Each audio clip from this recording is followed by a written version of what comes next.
What is up, Ravens flock? Huge shout out for your support for the 410 Sports Talk.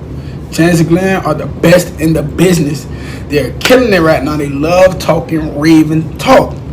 Make sure you go subscribe to their channel. Let's go Ravens. Big trust. Welcome in, everybody, to another episode of 410 Sports Talk. I'm James Haskell, along with my co-host Glenn Martin, and we are excited, elated. It is our absolute pleasure to introduce a new friend and guest of the show, Lionel Jelly Roll Dalton. Lionel, how are you doing this evening, man? Man, I'm doing great, man. I haven't felt this good in about 2.5 years, man. I got to work out today for the first time. I'm moving like I used to. I have energy to play with my kids and walk upstairs. So, man, I'm happy right now. You know, that is awesome. We're super glad that you're here to take the time to spend with us and that you're doing well as well. We're really excited to talk to you about your experience, what you're working on, and then get into some football questions. But before we do, of course, as always, we got to shout out our sponsor who's making this possible tonight. So Glenn, who's helping us out tonight? Yeah, absolutely. This show is brought to you by mybookie.ag. MyBookie is the best when it comes to sports betting and making sure you're putting your money where it needs to be. But most importantly, our listeners here at 410 Sports Talk, MyBookie will match your first deposit up to $1,000. Is all you have to do is enter promo code 410. Again, that's promo code 410, and they will match up to your first $1,000 at mybookie.ag. So if you want to make sure your money is being put in the right direction and your money is making you money, go to mybookie.ag, use promo code 410, and they will steer you in the right direction. But getting back to what's most important, Lionel, I got to ask you, tell me how all this started. Tell me about the process of getting a donor and how all this really started for you. It started for me in January 2020. I had a New Year's Eve party. I woke up about 3 o'clock in the morning. Felt like I was like drowning. I had fluid in my chest. So I went to the fire station across the street from my house. My blood pressure was like extremely high and my oxygen level was extremely low. So they rushed me to the hospital out here in Atlanta, Piedmont Hospital. And they ran some tests, and they told me my kidneys were functioning at about 17%, and I needed to get on emergency dialysis. And so I started dialysis in January 15th of 2020. And I was on dialysis for the last 2.5 years up until I got my kidney transplant on August the 25th in Baltimore at Johns Hopkins Hospital. Wow. My goodness. And what was the process like as far as obtaining a donor? Because I think that's something that a lot of people are unaware of, right? Like, what is that process like when you're trying to match up with someone and things like that? So how does that work? How did that go for you? So you got two ways. You can get a deceased donor, which has to have the same blood type as you, or you can get a living donor. And a living donor kidneys usually last longer. So so the process is you pretty much have to get on the waiting list. They take you through you have to take a bunch of blood work, a bunch of tests. They put you on the waiting list. The waiting list for my blood type was like 8 to 10 years. For most people, it's anywhere from between 5 to 6 years. So, it was going to be a long process. So my wife convinced me to start talking about it on social media because she said a lot of people is dealing with these type of issues. And the more I started talking about it on social media, I linked up with a company called Living Legacy Foundation that I actually did a public service commercial for when I played for the Ravens. I reached out to them. They linked me up with Johns Hopkins. We started talking. They got me on Good Morning America. They got me on a couple other shows. And then a lot of the fans from Baltimore started getting tested. And I had a couple fans from Baltimore that matched me, but it didn't. The antibodies didn't match. And then the deceased kidney came up and said, I didn't want to take anybody through that process. I'd rather take the deceased kidney and have, they can donate the kidney to somebody else. So that was the process. It's just it's a waiting game. Or if you're lucky enough, you find somebody, I call them an angel to donate to you and save your life. Absolutely. And one of the things I got to ask, I mean, you've obviously lived one heck of a life thus far, having, going from an undrafted guy to 8-9 years in the NFL and 9 years in the NFL and going through all of that. And then obviously this story. What are some, I feel like everyone has stories when they go through these experiences. What are some life lessons you took away from this that you're now sharing with your children and those you speak to? started appreciating the things you take for granted, like breathing and walking and being able to eat what you want, being able to drink as much fluid as you want. Like those things were taken away from me. Energy, to hang out with my kids. So you just start appreciating the little things that you took for granted, a little more serious, because if you look yourself in the, because it was that I looked in the mirror, I got to 190 pounds. I look bad at 190 pounds. And you start You looking didn't at look this. like Jelly Roll, that's for No, sure, I right? wasn't Jelly Roll. And Man. and those days were rough, man. You looking like, damn, I'm about to die. You know what I'm saying? So you try to you really appreciate to have things turn around on me 180, 360. I don't know, 180, 360, and to have someone, to receive a kidney, you really I really start to appreciate this life and everything. Like everything, I just take everything a lot more. I'm a lot more serious, and I appreciate, my friends and family a lot more, who stood by me during this process. Definitely. Yeah, no doubt. And so I wanted to ask you a couple Ravens questions as well, Lionel, if you Okay. don't mind. You played for quite a few teams like Baltimore, Kansas City, Denver, Houston, Washington. When your time with Baltimore, did it stand out as being a unique atmosphere, a unique situation? What made Baltimore different from your other stops? Well, Baltimore was my first stop. The city kind of even though I was coming off the bench and I played a decent amount, they still treated me like a first class. They treated me like a starter. Um, I had a lot of my son. My firstborn was born in Baltimore. I met my wife in Baltimore. I won a Super Bowl in Baltimore, and now Baltimore just saved my life. Right. So, shoot, I love Baltimore. That's my second home. So I've just received a lot of love ever since I touched down in Baltimore. I've seen nothing but love from the fans and from the media. So it's just a different city, man. I got a lot of love for Baltimore because they've been really pivotal in my adult life. Yeah, no, absolutely. Certainly, I like to believe that a big part of the fabric of the culture here in Baltimore is loyalty. And once you're one of ours, you're certainly always going to be one of ours. And so glad that it sounds like you learned that yourself as, coming for here as a rookie and then, throughout your life and all stages of life thus far throughout it. So one of the things I wanted to ask you, and this is Glenn and I are really excited to hear about this as well, is man, it had to be one heck of a ride winning a Super Bowl with that defense, Right. right? So I got to ask straight up because I believe that was the best defense of all time. I feel the same way. All right, so you agree with me? There's no disagreement here. No, not at all.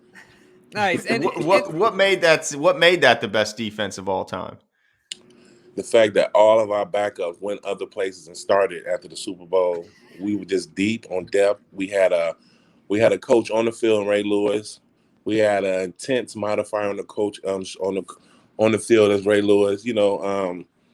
But we just had a lot of talent. Peter Boulware, Michael McQuarrie, Goose, myself. We were stacked, and we had this thing about us that we wasn't gonna let anybody score no more than 20 points.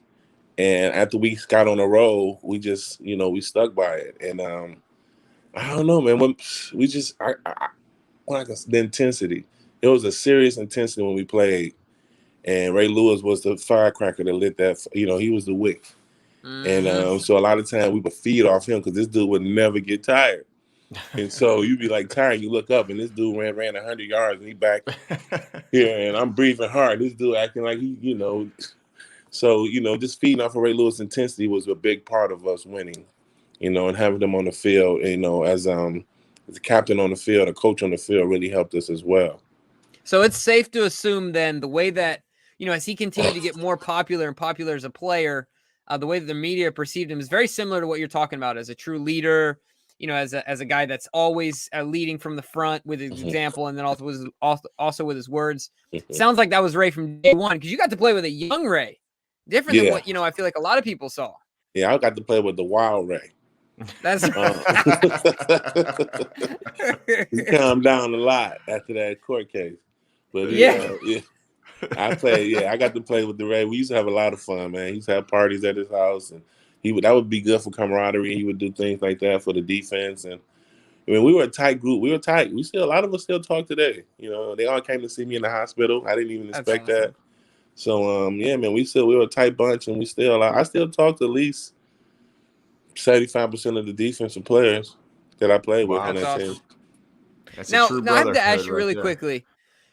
Was there an unsung hero on that defense that maybe doesn't get too much national recognition, but really was an anchor or a major contributor that outside of Ray and like you talked about Peter and Rod even Goose? Woodson. Yeah, I mean, there's so many names, but was there a guy that maybe flew under the radar that you consider to be a main cog in that defense? Rob Burnett. There He you was go. another one. He was another coach on the field. He knew a lot. He would keep the D line in check. He would keep us in order. Rob Burnett was a true leader. So yeah, Rob Burnett. I'll say Rob Burnett and a lot of people. And I think Kim Herring was underrated as well. He was a very smart player. Like he knew the game just as good as the coaches.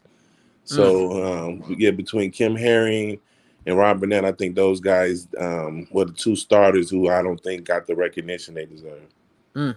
Yeah, no, I was recently watching. I love watching Hard Knocks, and of course, I think the first season was the greatest season. I mean, the Right. Ravens season was the best. It was the funniest. It was the funnest, and the big star was of course Goose. And you Goose. played next to Goose. I mean, this guy looks like he was in constant goofball mode. Like didn't love working out, didn't love it, but always loved clowning. Was it as fun to play with Goose as it looked like from the outside? Yeah, Goose is always doing practical jokes on people. He would always harass us. In my rookie year, I think I had to bring him a beer every other night to his dorm room. He would pull up to practice in a helicopter. Like, who comes to practice in a helicopter with his shirt off? I'm like, what is this guy doing? Yeah, with Goose, I hung out with Goose in Florida. He's still the same. He's still the same. He's not changed. Yeah, but Goose was fun, man. We had a lot of fun with Goose. That's awesome. Now, what about so I mean that team was so stacked, and obviously you being an undrafted guy, what did you do to set yourself apart to become a contributor on that team, right? Because there's Hall of Famers, there's tons of names there, but I think it only speaks to your skill level. How were you able to make it, make a name, even make the roster, make the rotation, and then make an impact? Well, I got a lot of advice from people like Michael Jackson, rest in peace, Rob Burnett. And they told me if I could do one thing better than anybody else, I can stay in the league. So I focused on getting off the ball and penetrating. And I wanted to be the best at that. And that sustained me throughout my career. But just listen, I took advice from all the guys because I asked everybody, what do I need to do to make this team? My second day of training camp. And that was one of the things they told me, be consistent and do one thing better than everybody else. And you will make this team. And so that's kind of always focused on my gift was getting off the ball and penetrating the line of scrimmage and forcing the running back to pick a lane. And that's what I did, and that's what they paid me to do. And I did it for 9 years pretty good. Yeah, that's awesome. Absolutely. Now, I saw you at the game. We were at the Chiefs game. You were the special guest of the evening, and what a game that was. And I got to ask you, you've been around football a long, long time. You've seen a lot of players. You ever seen a player like Lamar Jackson? Only thing I can compare him to is Michael Vick. Nobody else was like him. Michael Vick's the only person he's like the new Michael Vick. But that's about it. I just want him to be more patient in the pocket and quit throwing in double coverage. He always throw interception every game. But I think he's going to be a great player. And I think, that's the only person I can compare him to is Michael Vick. I can't think of anybody else to compare him to. So here's the real question. If in your prime there was $100 on the line and you had to catch Lamar in a game of tag, could you catch Lamar in a game of tag in your prime? Man, I got to play. When they had me spy Michael Vick, and he crossed me over like Allen Iverson crossed over the Boston Centers. Michael Vick, man, I look horrible. I tried to reach in, I just fell on my face. So, no, I doubt if I could catch Lamar in my prime. Right. No, I mean, it's so incredible to me because, everyone talks about his speed and this, that, and the other, but really, if you watch that run, I think he ripped it off I think it was like 9 or 12 yards, something like that. But the way that every step he would plant and pivot another way and make another defender miss. And there was three of them. It was the front line guy, the linebacker, it was a front line guy and then two safeties back to back.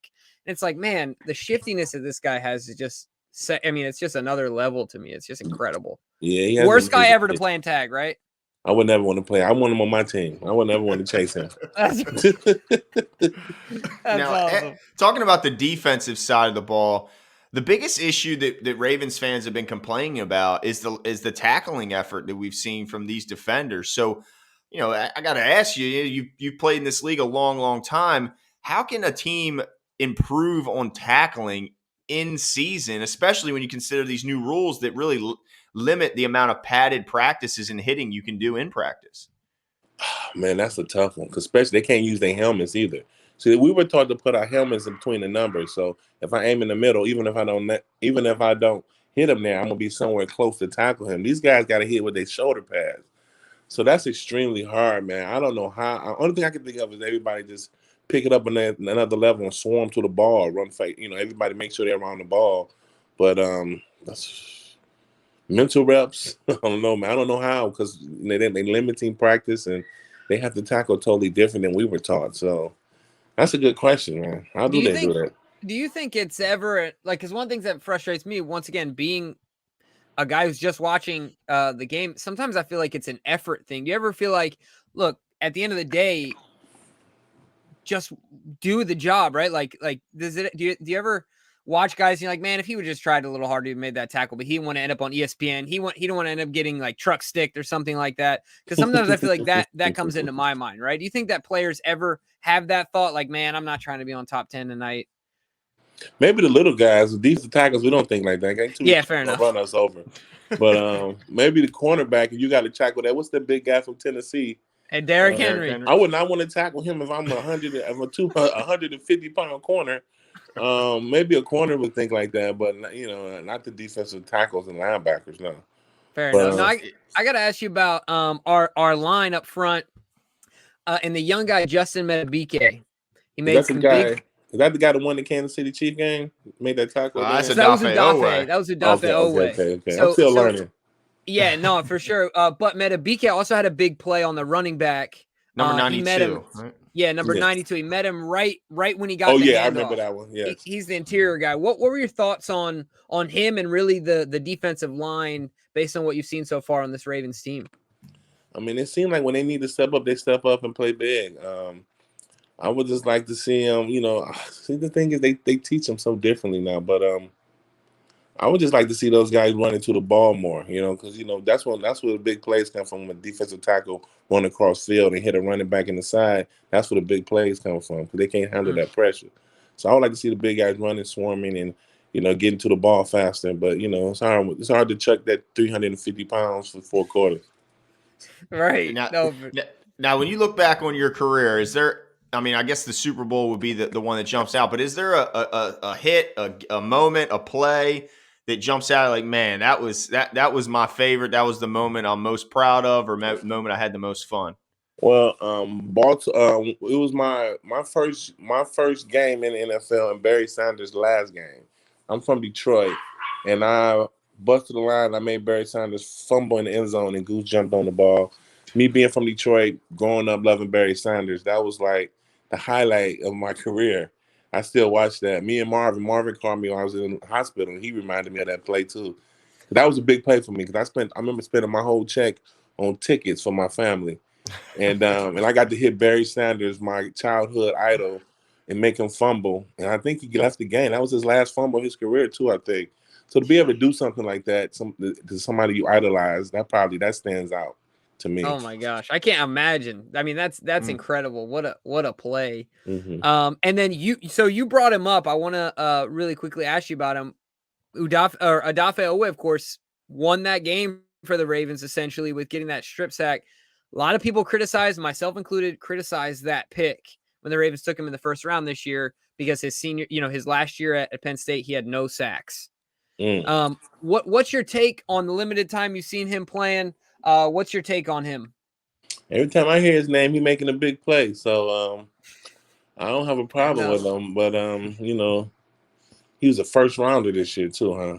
Yeah, and this is the real. They see something that we don't see, but I guess. Yeah, I mean, he ran a 4.39. He's what? How much, Glenn? Like 265. God damn! I'm sorry. Hold on. You're good. It's YouTube. You're all right. You're good. Yeah. Maybe that's why they drafted him, because of that right there, Lon. 4'3", 260.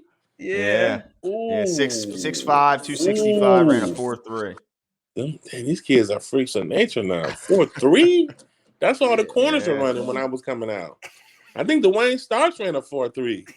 Yeah, they put him at gunner in the preseason. Imagine a 265-pound Ooh, gunner. man. That's why they picked him. They see the potential. Now, this is the real question. I have a bet going that you can see my microphone cover here, that I have to eat this microphone cover if he gets double-digit sacks this year. He's got one so far. Should I be concerned? He's got one so far. How many games they have left? 11? 10? No, let's see. So they got what? 14 They got games 17. left. Yeah, they got 14 left. So he get a couple two sack games. It'll be 5. I don't know. I had to wait to the midpoint to answer that, but I don't know, man. You can't get nothing but he's made some big plays. Big plays. So I'm sure his confidence level is intensifying. He might come through with double digits. I don't know. Well, that's for the That's sake a of tough my one. intestines. Let's hope not, right? Who's on the schedule? They beat Kansas City, so I know they really. And then they just had this other game, so the Ravens on a Pittsburgh high looks right pretty now. They're on good. an emotional high right now. Yeah, Pittsburgh looks like a good target to go at because that offensive line's looking a little yes. weak and Big Ben's looking a little old. Yeah, didn't somebody just get what's that? The Browns got 4 sacks against them, something like that. No, the Bengals. The Bengals. Yeah. I don't know, but they play Pittsburgh twice. Yep. Whew, I don't know, brother. You might have to eat that microphone. That's awesome. Man. No, you know what? I'm gonna do my very best, deep fry it or something. Put some barbecue on it, some Old Bay or something like that. We'll see how it goes. But we'll let you go with this one. But one of the things we gotta know, you talked about, I think right before the show, you talked about Jelly Roll Gift of Life. Mm-hmm. And we want to give you an opportunity to talk about that. But I gotta ask before you talk about it, where'd you get the nickname? When did it start? And give us the story. Well, it happened in high school. I used to go to shot put, and in Detroit, they make all the fat guys run at the end of the track meet. So we all had to take our shirts off, and because it'd be some of the same your other teammates racing against each other. And I won this race for all the fat guys. And my coach is from Alabama. He said, "Look at Jelly Fat Butt Roll." And then everybody was teasing me, calling me Jelly Roll. I hated it at first. It was my freshman year. And then this pretty girl told me, "Oh, you Jelly Roll, huh?" And then I kept it after that. After the young lady told you made it sound cute. She made it sound sexy. There you go, man. After that. That's awesome, man. Well, so tell us what you're working on, and then more importantly, how can we at 410 Sports Talk, and then of course our viewers as well, help the cause as well. So the Jelly Roll Gifts of Life Foundation, what we're doing is helping people who can't afford the medication after transplant. So a lot of people can't get transplants because they can't afford the medication, and their insurance doesn't pay for everything. And also, people who are on Social Security, they have to pay 20% of the surgery. So a lot of people on Social Security on fixed income, so they can't afford to pay the 20% or the medication. So I created the Jelly Roll Gift of Life, and we're going to help pay for the medication and pay for some of those co-pays so other people can get life-saving organ transplants. That's awesome. And then how can they go to the website and then donate there? Yes, it's jellyrollgiftoflife.org. Jellyrollgiftoflife.org. You can go to the website, and there's a lot of information too about early stages, early signs of kidney failure. Because a lot of people, it's a silent killer. People don't know it until it's too late. Because you won't even know. You just feel a little fatigued, and you go to the hospital and they tell you got kidney. I had no idea. I just swam 2 miles the day they told me I had kidney failure, so I didn't feel like anything was wrong with me. But my kidneys weren't functioning. So just stay tested, especially the older you get that blood work, get those kidneys, get those organs checked out every year. Jeez whiz. No, absolutely. And they can find this also through your Twitter. Is that correct? Yes. So you can go to Lionel_JellyRoll_Dalton on Twitter. We on Twitter, Instagram, and Facebook. Awesome. Nice. Well, and we'll certainly do our part to donate to the cause as well, and make sure that that we add a donation from 410 Sports Talk, and we appreciate your time this evening and your presence glad you're going to be hanging around because certainly I'm sure your kids are looking forward to Yeah, you in being there Baltimore a for lot them. because I'm the official spokesman for John Hopkins transplant team now too. So I'm gonna be Awesome. coming to a lot more games, get a lot more involved in the community in Baltimore. Well, And look, next time you're up here, let's grab some food, man. okay, I hit you guys Absolutely. up. Yeah, Yeah, for sure. Let's grab and some food. Lionel, if you can make it, we're eyeing this last Steeler game, and that because that could be the game where Jimbo here has to maybe have to eat that microphone cover. So if you can pick a game, January 9th is the Steeler game, and January hopefully we'll 9th. see you out I'm there. gonna come down for that one. I'm trying to figure out which 3 I'm gonna go to. So I'm gonna come down for that, Jane. I'm gonna come down again just to see if you eat the All microphone. right, Nah. all right, and listen. Dinner's on us. Okay, Oh, so January absolutely. 9th. I'm gonna put it in my calendar now so me and the wife remember. There you go. I'll Nice. be down there. All Get some right, crab man. cakes. We appreciate. There you go. He knows his stuff. Yeah. That's awesome, man. Well, thank you so much for your time. Once again, jellyrollgiftoflife.org. We'll certainly do our part to donate to the cause, and hope all you viewers out there do the same. Thanks for your time and your presence, your essence. And glad you're doing well, Lionel. Have a great evening.